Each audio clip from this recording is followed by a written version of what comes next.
Điều mà khiến mình vượt qua cái chuỗi ngày khó khăn đó ấy, không phải là mình suy nghĩ tích cực, mà là mình chấp nhận.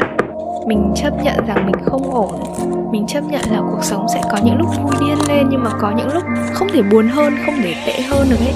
Sẽ có những ngày rất tệ, sẽ có những ngày alright, okay, alright, okay.